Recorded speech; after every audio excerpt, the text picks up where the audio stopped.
activar algo que son los microdominios de canales de calcio. Ajá. Estos microdominios de canales de calcio son voltaje dependientes. Eso quiere decir que cuando llegue el potencial de acción a esa zona, se activan, lo que va a generar una apertura de canales de calcio, generalmente son 5 a 10 microdominios, y va a introducir el calcio a lo que viene siendo la neurona presináptica. Esa neurona presináptica, ese calcio que ingresó, se va a unir a algo que está en el interior, que es la calmodulina, generando algo que se llama complejo calcio-calmodulina. Ese complejo calcio-calmodulina va a activar algo que es la sinapsina 1. Todo esto es un proceso de cascadas enzimáticas. Entonces, la sinapsina 1 lo que va a hacer es movilizar esa pequeña vesícula a nivel del botón presináptico, la va a movilizar, la va a migrar, la va a anclar a la parte del botón, la va a fusionar y la va a aperturar. Entonces, así es como se apertura aquí en la parte inferior ese pequeño eh, esa pequeña vesícula con la acetilcolina. Esa acetilcolina, una vez que está en la hendidura sináptica, doctores, va a ser percibida. Hay dos tipos de receptores, doctor. Tú habías mencionado un nicotínico y un muscarínico. Los receptores nicotínicos se llaman así porque eh, tienen una acción muy específica. También se le conocen como metabotrópicos y canales iónicos. ¿Ok? En este caso nos interesa porque cuando esa acetilcolina se une a un receptor nicotínico, va a generar una activación. Esa activación va a generar dos procesos. Uno es, sobre todo estamos hablando de esto a nivel muscular. En la memoria tiene otra función porque trabaja a nivel de receptores muscarínicos. A nivel nicotínico va a activar algo que es la dihidropiridina. La dihidropiridina es una enzima la cual va a generar la activación de una pequeña enzima también llamada inositol trifosfato. El inositol trifosfato, eso grábenselo mucho porque es muy utilizado en muchos procesos y también es utilizado en los receptores de tipo muscarínico o metabotrópico para la movilización del calcio. ¿Qué es lo que va a hacer el inositol trifosfato? Es que a través de los túbulos T, que son invaginaciones de lo que viene siendo la membrana plasmática del músculo, ajá, va a aperturar canales de calcio. Esos canales de calcio, al aperturarse, va a quedar el calcio en el líquido extracelular. ¿Están de acuerdo? Bueno, ya es parte ya del líquido extracelular se va a introducir al líquido intracelular. Pero ese calcio no es suficiente. Entonces, hay una serie de acciones, lo cual ese inositol trifosfato va a trabajar sobre el retículo sarcoplásmico, que son como las bodegas o es la cisterna de calcio dentro del músculo. Una triada. Ujú. Entonces, ese retículo sarcoplásmico, que es la triada T, o lo que dice la maestra, es parte de las cisternas terminales de los túbulos T. Entonces, el inositol trifosfato, ¿cómo va a activar esta parte a nivel del retículo sarcoplásmico? No es tan difícil. El retículo sarcoplásmico normalmente va a tener activado lo que viene siendo bombas de calcio. Esas bombas de calcio van a estar activadas por la calsecuestrina. Cuando nosotros, en un proceso de relajación, no hay inositol, entonces la calsecuestrina va a introducir el calcio al retículo sarcoplásmico. Se va a almacenar. Cuando se active el inositol trifosfato porque la acetilcolina dio la señal a nivel de la membrana en el receptor, eso va a activar algo que es la rianodina. La rianodina lo que va a hacer es inhibir a la calsecuestrina y al inhibirla, entonces las bombas se inactivan. Y ese inositol que igualmente activó a la rianodina va a activar los canales de calcio que van a estar en el propio retículo. Y entonces, por una diferencia de gradiente de concentración, el calcio va a salir sin mayor problema porque en todo lo que es el espacio fuera del retículo sarcoplásmico, pues no hay calcio, entonces por simple proceso de difusión se va a escapar. ¿Están de acuerdo? ¿o no?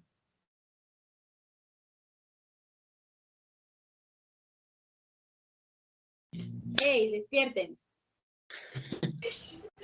Sí, estamos de acuerdo. Y entonces, ¿qué es lo que pasa después? Ese pequeño calcio. Vamos a tener varias partes en el músculo. Sí, en el sarcómero. El sarcómero es la unidad funcional del músculo, sí. Pero ese sarcómero tiene varias partes dentro de sí. Vamos a tener las líneas M, las líneas H, las bandas A, ¿sale? Entonces, los discos Z. Todo eso va a estar conformado por dos filamentos principalmente, que es el Para que no nos filamento. diga, ¿qué filamentos son? Eso lo vieron en histología.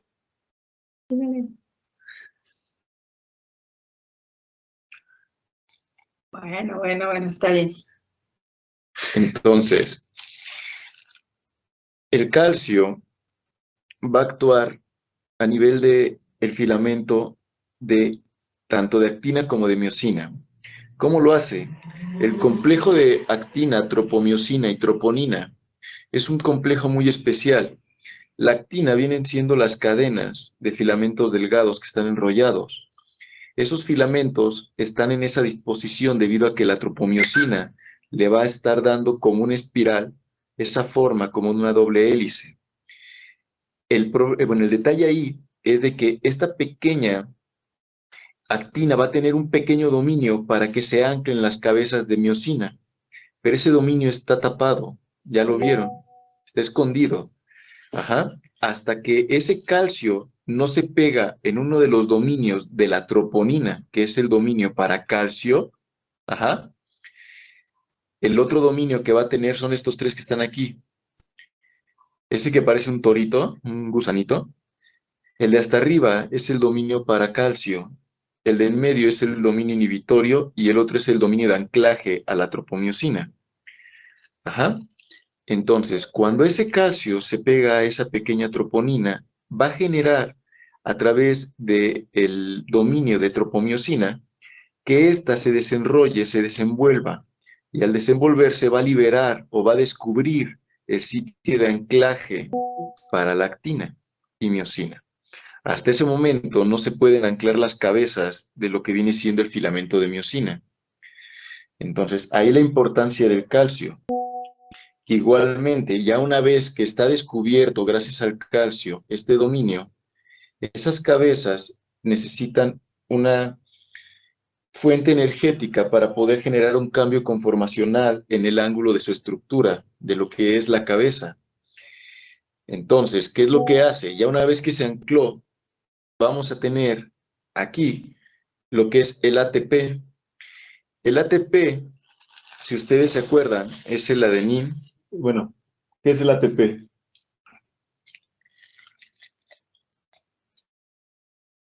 Bueno. Bueno, es el adenín o adenosintrifosfato, ¿sale? Entonces, va a llegar ahí una pequeña molécula. En esta cabeza va a haber una pequeña parte que nos va a ayudar bastante a poder generar ese movimiento. Va a llegar una enzima que es la creatina. La creatina lo que va a hacer es hidrolizar o activar o desfosforilar ese ATP generando ADP. Exactamente, en vez de, la característica del ATP es que son tres moléculas de fosfato. Ajá. Cuando llega esta creatina, lo que va a generar es liberar un fosfato, generando adenosindifosfato y un grupo fosfato que está volando. Ese cambio conformacional le va a dar la energía necesaria a esa cabeza para que genere un efecto de cremallero de empuje. ¿Va? Entonces, eso sucede realmente en milisegundos. No es tan tardado. Y después, la creatininfosfoquinasa nos va a regresar de nuevo lo que viene siendo el ADP, le va a pegar otra vez un grupo fosfato y lo va a generar en ATP, en una reacción de cadenas que no es tan sencillo, pero es un resumen. Y así es como se lleva a cabo su pequeña contracción muscular. Ese fosfato pierde su energía, la cabeza de miosina se relaja, pierde su angulación y se estira nuevamente el músculo. Se pierde aquí arriba en la sinapsis nuestra acetilcolina a través de algo que es un mecanismo de degradación que es la acetilcolinesterasa, que va a volver a romper a esa pequeña acetilcolina en lo que es un grupo colina y un grupo acético. El grupo acético se va a la circulación y se elimina, y la colina se reabsorbe para volver a formar acetilcolina en el botón presináptico. Y entonces, si ya no hay neurotransmisor, ya no hay activación, todo el relajo que activamos aquí a través de la dihidropiridina se va a inhibir, la reanodina se inhibe, la calsecuestrina se activa, activa las bombas de calcio, el calcio vuelve a ingresar al retículo sarcoplásmico y al no haber calcio aquí en el sarcómero no se puede activar la troponina, y al no activarse la troponina no va a descubrir el sitio de anclaje de la miosina con la actina debido a que la tropomiosina lo está tapando. No sé si queda un poco claro. ¿Ya se acordaron? No. Porque es que yo lo veo a la Mickey Mouse en histología. Y ustedes tienen que conocer de todos estos receptores, doctores, cómo es que están conformados los receptores, cuántos dominios tiene, qué características tiene.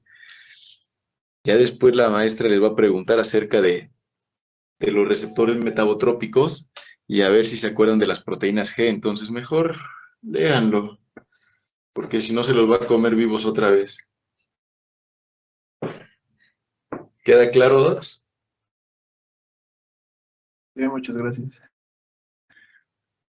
Estudien, doctores, porque si no... Es que ¿saben qué, chavos? Ustedes a veces piensan que pasó una materia, ya la hicieron, pero es que todo está correlacionado. Es interdisciplinaria la situación. Aquí seguiremos en la clase con la maestra, viendo cómo los tortura un rato. Cualquier duda, No, nada de tortura. cualquier duda, aquí estamos, doctores. Bueno, entonces, fíjense lo que todo... Ah.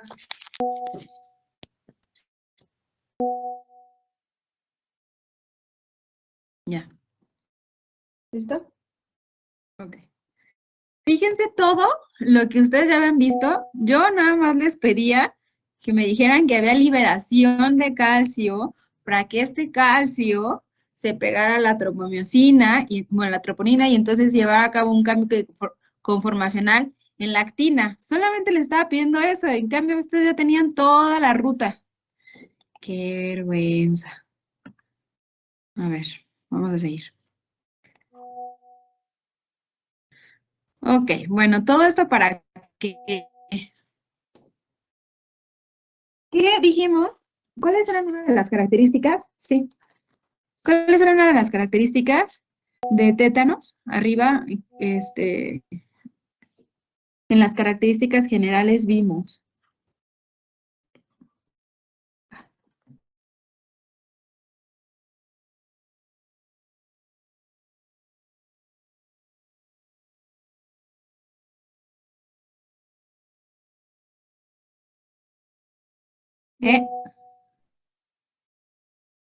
Chicos. Ay, chicos.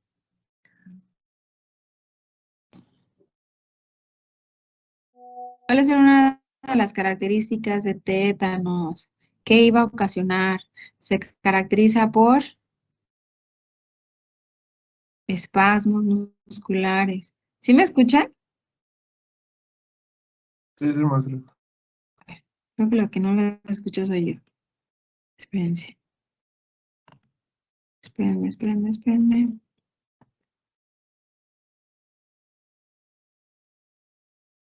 soy yo la que no lo escucha. Ya, ahora sí, perdón. ¿Sí me habían respondido? Sí. Sí. Ok, entonces se caracteriza por espasmos musculares, ¿sale? Entonces, esa es una de las características, pero ¿por qué el espasmo muscular? Bueno, vamos a ver qué está pasando. Bien, lo que va a hacer Clostridium tetani, ya dijimos que es producir una molécula que es tetanospamina, ¿sale? Esto lo que va a hacer es inhibir al neurotransmisor, ¿sale? Ya vimos que este neurotransmisor es acetilcolina. Bueno, pues va a actuar de alguna manera e inhibe que esta acetilcolina llegue al receptor. Entonces ya vimos que si se inhibe la acetilcolina, si no llega el mensaje al receptor, entonces no se va a llevar a cabo el movimiento como tal, se va a quedar ya paralizado, ¿no? Bien. Ah, no me quedó mis demás cuadritos. Entonces quedaría como una especie de parálisis, se podría decir. Es una especie de parálisis. Pero espérenme, ¿dónde quedaron mis imágenes? Se me hace... Acá está, acá está, acá está. Ay, es que...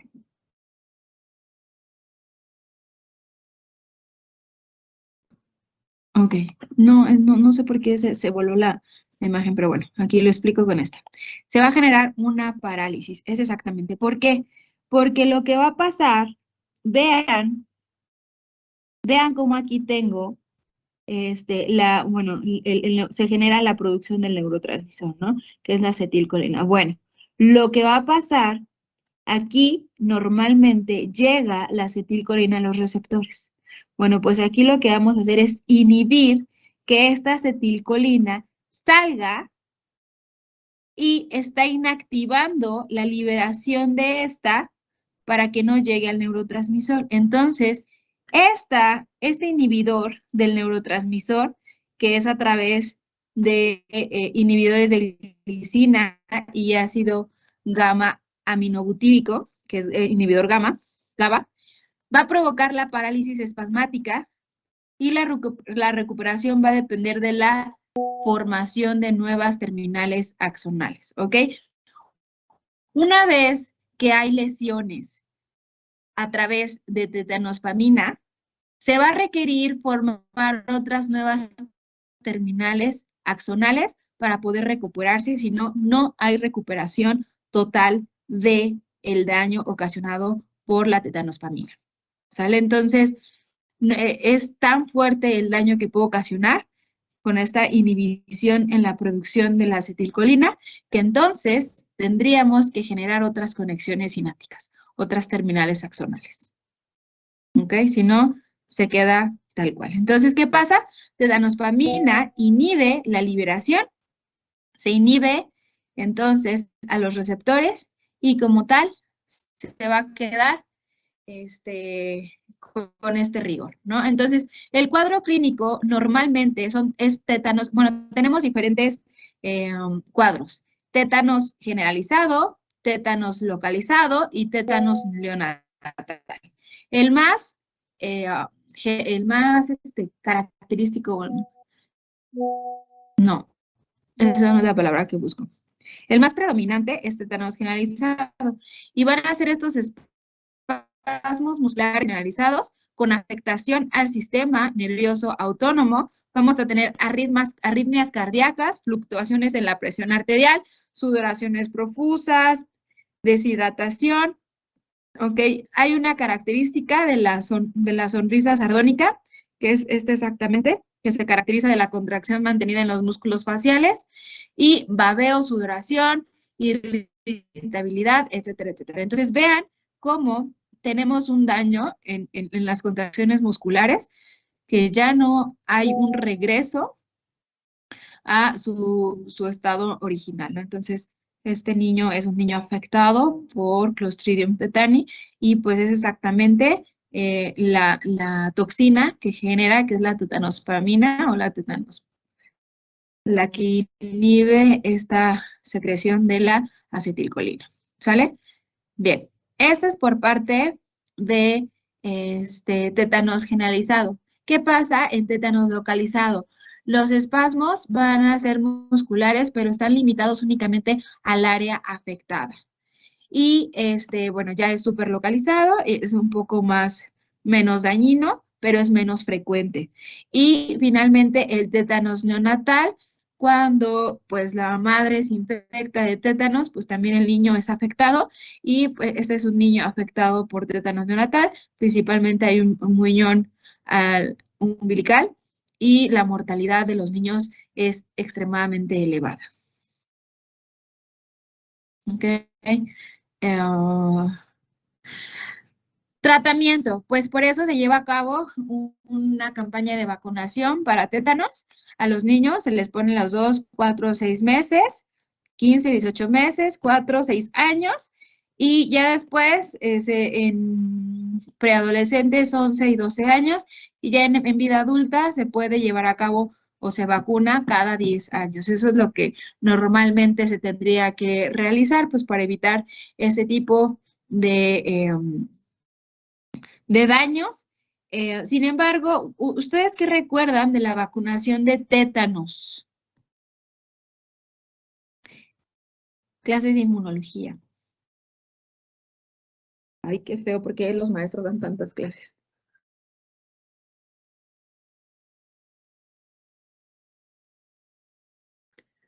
Chip, chip, chip, chip, chip, chip, chip.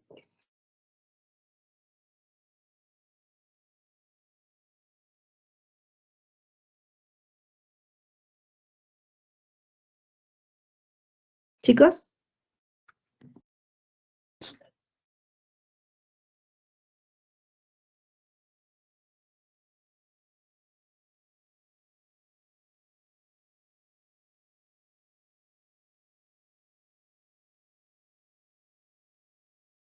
Oxidado.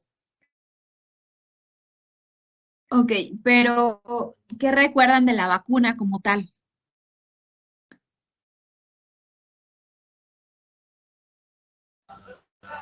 Bueno, a ver, nada más, Una vacuna recuerden. que Sí, sí, sí, escucho.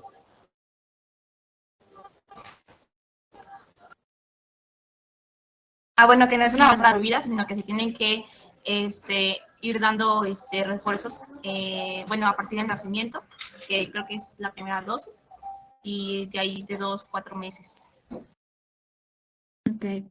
Ok. Una de las cosas para esta vacuna es que es una vacuna de segunda generación, que en realidad esta no detecta como tal a la bacteria, a quien detecta es como tal a la toxina, y es exactamente esta toxina la que se está detectando, tetanospamina.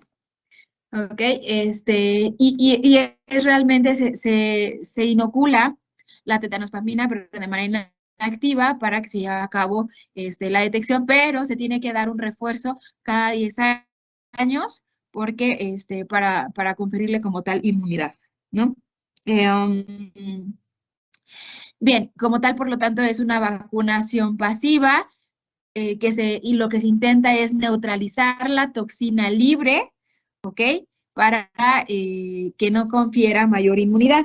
Las personas que han sido infectadas por Clostridium tetani, normalmente se les medica metronidazol y no penicilina, porque la penicilina como tal inhibe la actividad de GABA, lo que produce o lo que estaría haciendo algo muy parecido a, pues, la metetanosporina.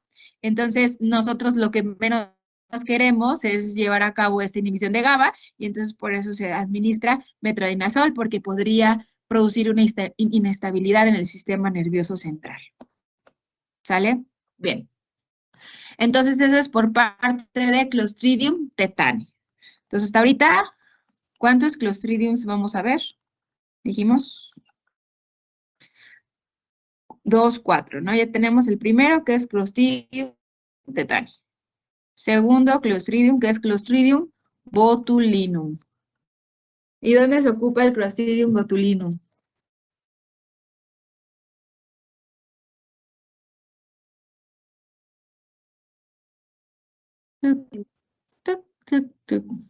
Está de moda.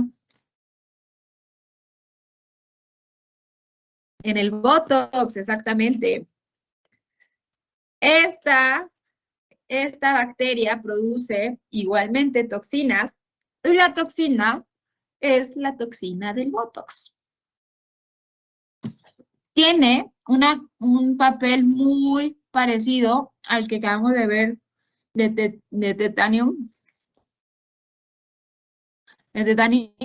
donde se lleva a cabo una inhibición en acetilcolina, pero vamos a ver que es un poquito diferente. Bien, ¿qué características? Bacilos positivos, obviamente, anaerobios, forma esporas, el tamaño es grande, va de 3 a 20 micrómetros, tiene necesidades nutricionales exigentes. Aquí la enfermedad más conocida pues es el botulismo. Sin embargo, pues ya después le observaron otros fines estéticos, ¿ok? ¿Y por qué Botulus? Bueno, Botulus porque parece salchicha, es el primer bote de importancia, se asoció a una salchicha que era insuficientemente ahumada. Entonces, de ahí, esta no buena preparación de la salchicha hizo que Clostridium proliferara y a través de una ingesta, pues se obtuvo botulino. Hay 4, digamos que subespecies de Clostridium botulinum. Hay 7 toxinas botulínicas y las 7 toxinas están categorizadas de la A a la G, A, B, C, D, G, ¿ok? Las que son más importantes, las toxinas más importantes para cuestiones del humano, es la A, la B, la E y la F, ¿ok? Bien, las colonias varían de 3 a 8 milímetros, o sea, recuerden que uno es el tamaño de la bacteria y otro es el tamaño de la colonia, ¿sale? ¿Cómo le llamaríamos a las colonias de manera individual? Hay unas siglas que definen a las colonias. ¿Alguien ha leído acerca de eso?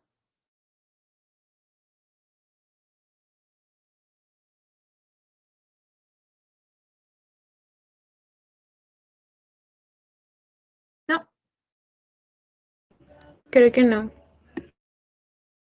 Unidad UFC, que es unidad formadora de colonia, ¿sale? Entonces, de manera individual, son UFCs. Esta UFC va de 3 a 8 milímetros. Su color es grisáceo, blanco grisáceo, es opaco y vean cómo en medio es irregular, ¿ok? Entonces es blanco grisáceo y en el centro es opaco, ¿sale? El borde es irregular, aquí no se ve tanto, pero aquí le hacen un zoom y vean cómo no es redondito. Diferente a lo que veíamos en los cocos. Las colonias de los cocos eran súper redonditas, súper lisas.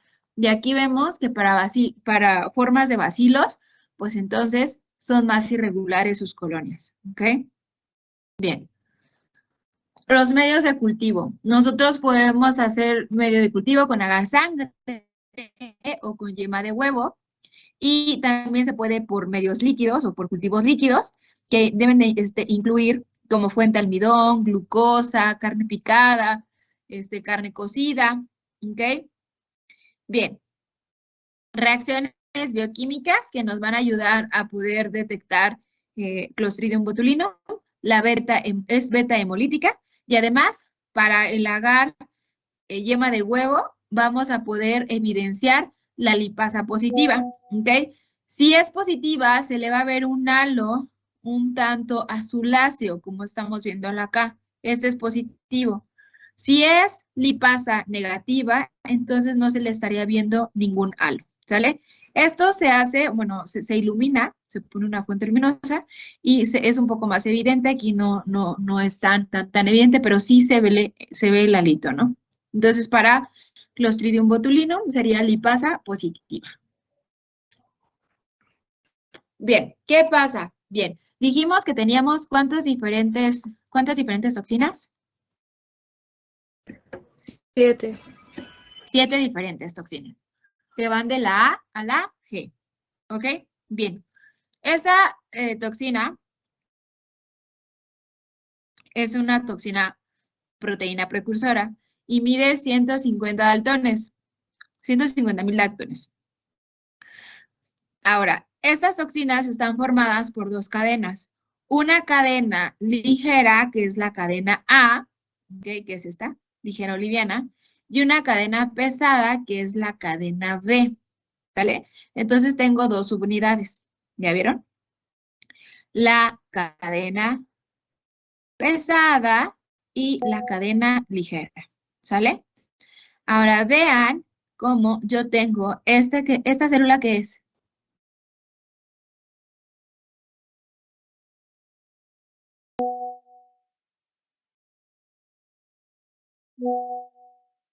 ¿Esta célula qué es?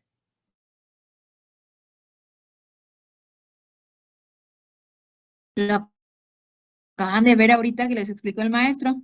¿Qué célula es? Un botón presináptico.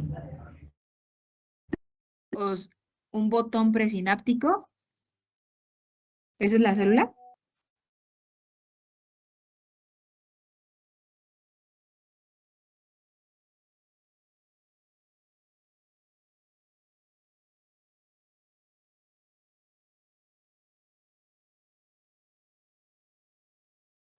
Una célula nerviosa, ¿no?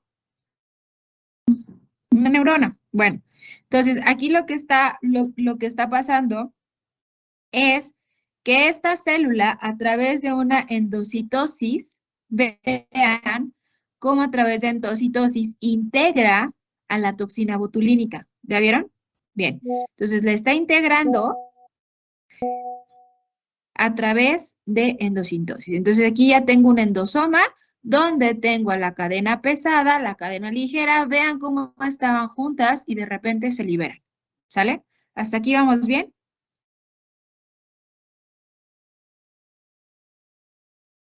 Sí, maestra. Bien, perfecto. Qué bueno, muchachos. Entonces, la siguiente parte, aquí todavía, aquí, arriba, veíamos cómo se integraba, ¿sale? Aquí ya está integrada. Aquí esta es mi cadena ligera y esta es mi cadena pesada, ¿sale? Va. Entonces, la porción pesada de la toxina se va a unir a un receptor específico que es receptor de ácido ciálico o alfa-glucoproteínas. Entonces, esta se va a quedar unida a un receptor. Mientras, ¿dónde encontramos en la superficie de las neuronas, ¿no? Motoras. Mientras que la cadena ligera, ¿ok? Va a liberarse y no se va a quedar en el receptor. Entonces, ok, una vez que están en el endosoma, ¿por qué se liberaron? Pues porque se generó un cambio en el pH, se acidificó y eso estimula la liberación de esta cadena ligera, ¿ok? Y después, ¿qué es lo siguiente que va a pasar? Bueno, una vez que se libera, esta cadena ligera lo que va a hacer es va a salir y va a comenzar a llevar a cabo una serie de cortes, de inactivaciones. ¿A quién va a inactivar? Si ustedes ven acá, esa es una neurotransmisión normal, ¿ok? Aquí tengo mis receptores, ¿ok? Y estos receptores lo que están haciendo es que se acoplan con una señal que trae el endosoma para liberación de la acetilcolina. Se van a juntar y después esta es la señal de liberación de la acetilcolina. ¿Sí o no? Esto es lo que normalmente se haría. Tengo aquí mis proteínas, se asocian, da la señal de liberación y se libera acetilcolina, llega al receptor de la célula muscular y bueno, se lleva a cabo toda la liberación de calcio que acabamos de ver. Bueno, nosotros lo que tenemos ahora, pues entró esta toxina con la cadena ligera y la cadena pesada. La cadena ligera sale y va a comenzar a cortar los receptores. ¿Ok? No nada más los receptores que se encuentran en la membrana de la neurona, sino también los receptores que se encontraban en el endosoma de la acetilcolina y entonces ya no se va a llevar a cabo la liberación de la acetilcolina. ¿Ok? Entonces se inhibe de esta manera esta neurotransmisión y precisa la parálisis flácida. Entonces, este es un niño que ya se inhibió la neurotransmisión de la acetilcolina y los párpados se le caen y es esta característica de parálisis flácida. Si ustedes le levantan los párpados, bueno, él ve, pero realmente él no tiene la capacidad de volver o de tener movimiento en sus propios ojos. ¿Sale? Bueno, si nosotros, ya, ¿qué pasa con lo que con lo que le meten a las personas? Pues es exactamente esta toxina la que le inactivan para que pierda esta capacidad tóxica y únicamente lo que van a hacer es evitar que se lleve a cabo el movimiento en zonas regionalizadas y como ya no se mueve el músculo en ciertas zonitas, pues entonces ya no se arruga a las personas, porque normalmente cuando uno lleva a cabo gesticulaciones, cuando se ríe, cuando alza la frente, pues es cuando se manifiestan estos signos de la edad y nosotros al evitar que se lleve a cabo este movimiento en estas zonas, entonces evita que se manifiesten las arrugas. Entonces, esta es la característica. ¿Hasta aquí todo bien? Sí. Maestra. Sí, maestra. Ok, perfecto. Vale. ¿Cuál es el cuadro clínico? Bueno, podemos adquirir botulismo de diferentes maneras. Botulismo alimentario, y el botulismo alimentario lo que va a hacer es, bueno, ¿cómo es el botulismo alimentario? Bueno, las latas, ¿ok?, que son golpeadas, comienzan a liberar ciertos metales y la característica de liberación de ciertos metales genera un medio propicio para que Clostridium botulinum colonice y comience a llevarse a cabo sus divisiones. Entonces, por eso no deben de comprar latas golpeadas. ¿Ok? Bien, entonces, botulismo alimentario cursa con las características es que tienen visión borrosa, estreñimiento, dolor abdominal, dolor abdominal, debilidad en los músculos periféricos, con parálisis flácida. Entonces, esas son las características. ¿Qué estamos afectando? Pues estamos afectando a las neuronas, no se lleva a cabo la liberación. No existe vacuna para Clostridium botulinum, ¿sale? Los niños presentan síntomas iniciales inespecíficos, estreñimiento, llanto, debilidad, retraso en el crecimiento, parálisis flácida y vean cómo a ese niño lo cargan y no tiene la capacidad de regresar, ¿no? O sea, lo agarran de sus manitas y ni siquiera puede subir la cabeza. ¿Cómo es que un niño pudiera adquirir Clostridium botulinum? Piensen, Winnies, piensen. ¿Podría ser porque la madre ha consumido alguna lata dañada antes de su concepción? No, tendría que Podría ser ser, por alguna herida. tienen que llegar, perdón, antes de que continúen, tiene que llegar la bacteria directamente. Por la leche de fórmula que viene en botecitos, pues podría ser. Esa es una de las razones que pudiera ser, pero no es la más frecuente, sí. Por leches, recuerden que la leche en polvo vienen en latas, por leche en polvo podría ser. Esa es una de las razones. La razón más frecuente, que ni siquiera yo la conocía, es a través de la miel. La miel, voy a ir más a la última. La miel tiene presenta grandes cantidades de Clostridium botulinum y una de las, como es que se descubrió, es porque un niño que presentaba estas manifestaciones de botulismo infantil, comenzaron a interrogar a la madre y pensaban que era la leche, pensaban que eran ciertos factores y al final resultó que al bebé le ponían en el chupón miel y esa miel traía Clostridium botulinum. Entonces, era el origen del botulismo infantil de ese infante y es la fuente más común para bebés. ¿Ok? La otra es Clostridium a partir de heridas, ¿no? Las manifestaciones, eso es porque hay directo contacto a través de heridas y llega a la espora y entonces ya se manifiesta directamente en piel.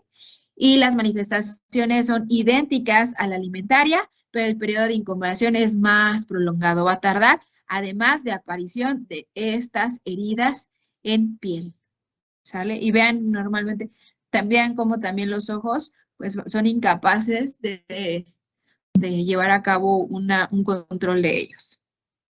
La otra es botulismo por inhalación, que es la exposición a través de esta toxina. Y lo que se genera aquí es parálisis flácida, pero además insuficiencia pulmonar y la mortalidad a través de botulismo por inhalación es sumamente alta. Al igual que Clostridium tetani, para Clostridium botulinum la recuperación por episodios de esta bacteria exige una regeneración de las terminales neuronales. Entonces, nuevamente, para que se lleve a cabo una recuperación, tendría que regenerarse las terminales neuronales para que se pueda llevar a cabo la liberación de la acetilcolina. ¿Hasta aquí bien?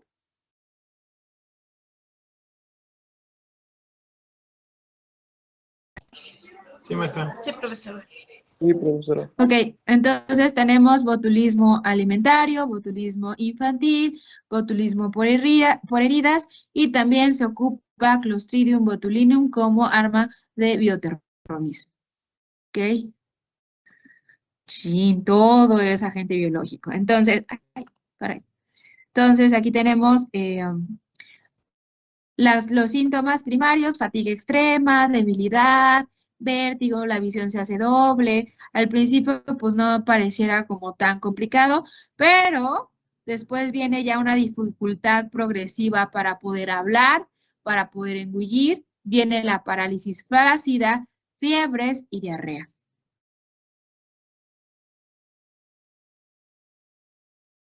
Tercer Clostridium es Clostridium perfringens. ¿Ok? Clostridium perfringens también es gram positivo. Es un bacilo, como ya hemos visto, todos han sido bacillus. Es grande, va de 1.3 a 19 micrómetros. Normalmente no forma esporas, no tiene flagelos. Son infecciones, causa infecciones en tejidos blandos, como por ejemplo celulitis, miositis supurativa, mionecrosis, gangrena. Normalmente ocasiona intoxicación alimentaria, ¿ok? ¿Y por qué se le llama perfringes? Porque, como su nombre lo indica, atraviesa o es asociado a la necrosis de una manera muy invasiva. Colonias. Las colonias llegan a crecer en un periodo de 18 a 24 horas. ¿Ok? Las colonias son lisas. Refleja, pero no transmite la luz. A mayor incubación, se van a tornar un tanto grises. Los bordes también son irregulares, pero vean que en este caso tenemos doble halo. No sé si logran ver aquí uno y luego ver el otro. Tenemos dos halos en Clostridium perfringens. ¿Sale? El primer halo, el halo interno, es a través de una hemólisis completa, una beta hemólisis, ¿ok? Y el segundo halo es de una hemólisis incompleta. El primero es por una toxina que se llama la toxina teta y el segundo es por la toxina alfa. Entonces tenemos aquí unas toxinas que están involucradas en una doble hemólisis de esta especie. ¿Sale? Medio de cultivo: agar sangre para anaerobios, agar brucela, agar sangre PE, agar Schleider y agar sangre para anaerobios. ¿Sale? En realidad tiene un crecimiento que se extiende de manera rápida en los medios de laboratorio. No hay mayor problema para su crecimiento. Reacciones químicas: beta hemólisis positiva, alfa hemólisis positiva, y vean cómo tenemos nuestros dos halos. La fermentación va a ser positiva para glucosa y positiva también para lactosa. Además, les puse otras pruebas que se pueden hacer. Da positiva hidrólisis de almidón, de gelatina, escualina, caseína, DNA, lectina, ¿ok? Pero bueno, estas que están aquí son las principales. Ok, para Clostridium perfringens también se tiene diferentes toxinas. Clostridium son las amantes de las toxinas, ¿no? Entonces, sin embargo, estas toxinas van de la A a la E, ¿ok? Ahora, de la alfa a la iota. Entonces, estas toxinas de la alfa a la iota, lo que nos generan son diferentes tipos, que son de la A a la E. Ahora, por ejemplo, la toxina, el tipo A únicamente tiene la toxina alfa. El tipo B puede tener la toxina alfa, beta, más bien tiene que tener la toxina alfa, beta, epsilon. El tipo C tiene la toxina alfa y beta. El tipo D tiene únicamente la toxina alfa y epsilon. Y el E tiene la alfa y la iota. Entonces, la alfa, muchachos, es la toxina más importante porque todos los tipos, ¿ok?, contienen esta toxina alfa, ¿sale? Las toxinas letales para el humano es la toxina alfa, la toxina beta y la toxina epsilon, ¿sale? Ok, entonces vamos a empezar con la toxina alfa, que es la que estamos viendo acá. Esta toxina alfa es la lectinasa, ¿ok? ¿Y qué es lo que hace esta lectinasa? Provoca la hemólisis invasiva, es decir, esta toxina que está en esta membrana va a alisar a eritrocitos, plaquetas, leucocitos e incluso células endoteliales. Entonces le está dando al sistema inmunológico. ¿Ok? También va a incrementar la permeabilidad vascular y la hemorragia. Entonces estas toxinas van a dañar las membranas de todas estas células. Entonces, vean, aquí tenemos la toxina alfa, que es esta que está de color rojo. Entonces, esta toxina alfa es liberada, ¿ok? No nada más, esta es la que ocasiona la muerte de nuestros neutrófilos, de las plaquetas, de las células endoteliales, pero además tengo una serie de toxinas que también me van a dañar la mucosa, ¿sale? Bien.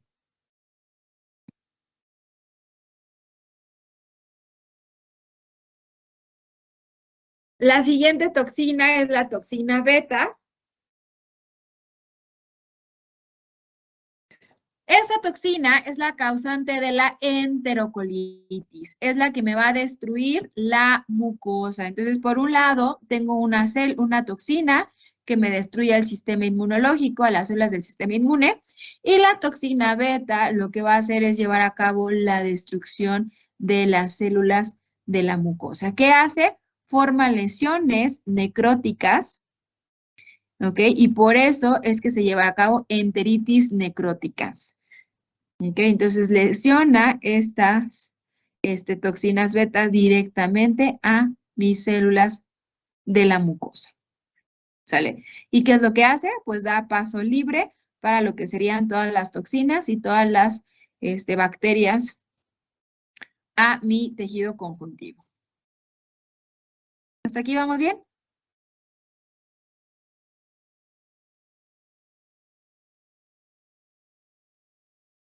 ¿Qué, maestra? Vale. Tenía una maestra de cálculo diferencial que cuando no le contestábamos, siempre nos decía que le dejáramos la primera banca desocupada. Pues nosotros siempre se la dejamos, ¿no? Y cuando no le contestábamos, me decía, se ponía a hablar con un niño imaginario que se sentaba ahí en la banca que le dejábamos. Porque como no le contestábamos, entonces decía que él sí le contestaba. Aquí voy a inventar un amigo imaginario. Entonces, la otra toxina las otras toxinas, perdón, es la toxina epsilon, iota, kappa, ¿sale? Mu, lambda también existen. Pero dijimos que las que son letales son alfa, beta, epsilon y perdón, también, no creo que no les mencioné iota, ¿no? También iota es letal. Las que no son letales son kappa, mu, lambda, ¿sale? Bien. La toxina epsilon es una proxina que se activa por la tripsina y va a aumentar la permeabilidad vascular en el tubo digestivo. ¿Sale? La toxina iota es letal porque produce una actividad necrosante en la permeabilidad vascular. Entonces, tanto epsilon como iota me van a generar permeabilidad vascular. ¿Sale? Creo que ahí no se ven, pero nada más les puse un incremento en la permeabilidad vascular. Ah, sí tengo epsilon. ¿Ok? Epsilon está por acá y está por acá. ¿Sale? Entonces generan esta permeabilidad vascular en el endotelio. Y bien, junta, espérame tantito porque está sonando el teléfono.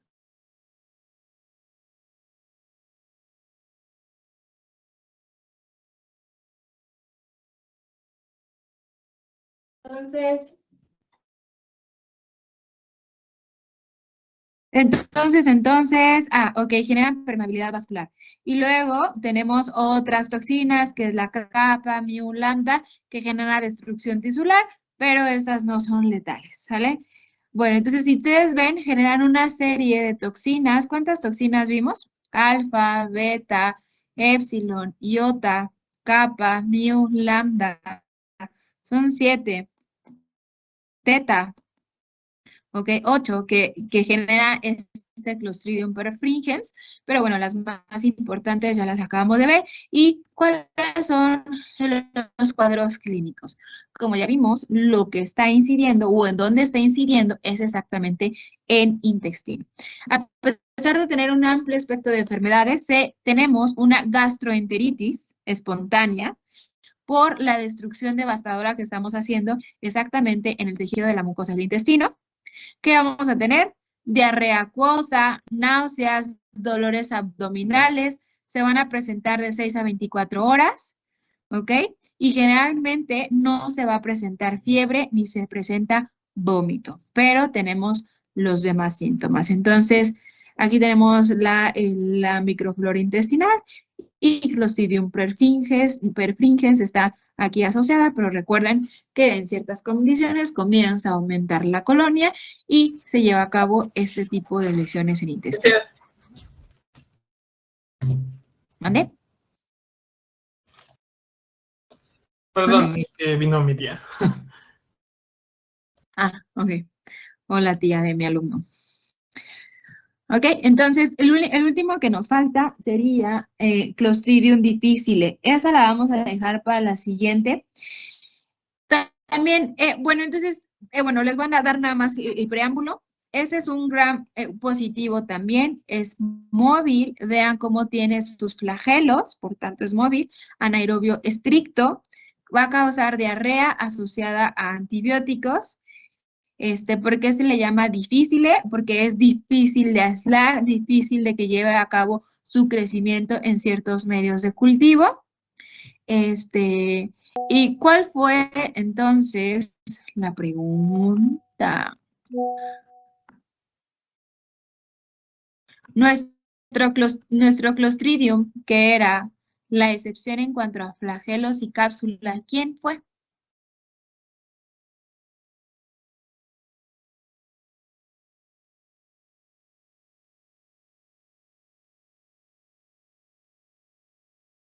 Tuc, tuc, tuc, tuc, tuc, tuc, tuc. Tetani, ¿Dónde? Tetani, Vamos, Tetani. Tetani es móvil. Si es móvil, Tetani presenta cápsula. Entonces, no. ¿Sicily o cómo dijo? Cistili, Sí, el no último recuerdo que haber dijo visto. tenía los flagelos. ¿Difícil, eh? Ah, difícil. Ok, regresemos. Dijimos que el que tenía la excepción es porque no va a presentar flagelos. Me están ya adivinando. Era perfringens. Me dijeron todos los que menos tenía que ser. Perfringes rara vez presenta espora y dijimos que no presenta flagelos, ¿ok? Por lo tanto, va a dar inmóvil, ¿sale? Perfringes es la excepción de todos los Clostridium en cuanto a flagelos y cápsulas esporas, ¿sale? ¿Sí? Entonces, este Clostridium perfringens es la excepción de nuestros Clostridiums. ¿Sale? Bueno, entonces vamos a dejar esta difícil, porque está requete difícil hasta el final. Esa sí tenemos flagelos. Esa sí tenemos flagelos. Las demás van positivo para movilidad. ¿Vale? Quien no tenga flagelos es porque va a dar negativo para movilidad. ¿Va? ¿Hasta aquí bien? Bien. ¿Qué es lo que nos falta de ver, muchachitos? Nos falta de ver el Clostridium difficile, ¿ok? Nos falta el no es por un lado, que es Clostridium diphtheria, perdón, Corynebacterium diphtheria. Y entonces estos dos los vemos el día de mañana. Y además vamos a ver los gram negativos. Dentro de los gram negativos vamos a ver Haemophilus influenza, Haemophilus ducreyi, Gardnerella vaginalis, Bordetella pertussis y Brucella sp. ¿Sale?